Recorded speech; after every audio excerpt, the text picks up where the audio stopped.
We've said this before. Experts have validated it. The global economy is in a state of shock, more severe than the global financial crisis, even bigger than the Great Depression.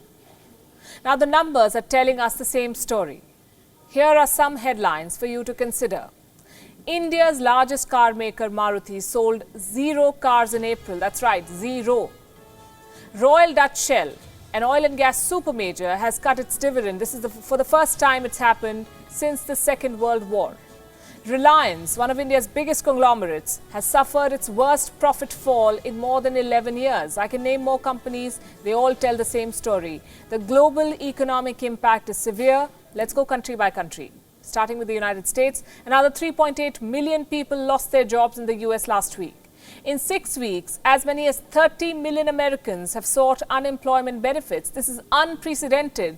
This is 1/5 of America's working population, roughly 9% of its total population, jobless and seeking benefits. Europe is no better. The European Union is the world's largest economic bloc. Its economy has declined at the fastest rate on record. The Eurozone economy shrank by 3.8%. France has seen its largest drop in GDP since 1949. Spain has lost more than 5% of its GDP in this quarter. In Germany, retail sales have declined at their fastest rate since January 2007. Economists say job losses are inevitable. Brace for this. Christine Lagarde, the president of the European Central Bank, says the worst may be yet to come.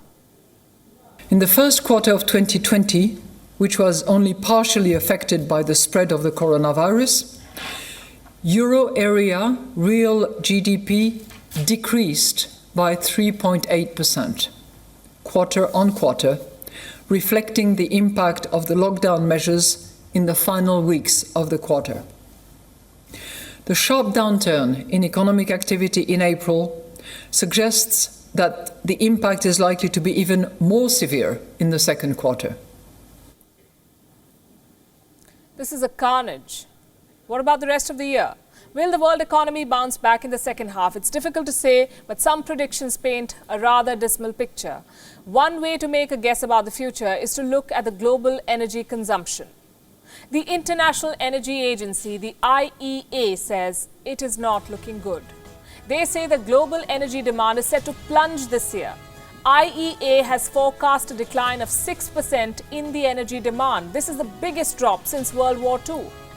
Let me quote from the IEA's Global Energy Report. In absolute terms, it says, the decline is unprecedented, the equivalent of losing the entire energy demand of India, the world's third largest energy consumer. That's how much they've lost. I guess it's safe to say the world economy is now looking at a long road to recovery.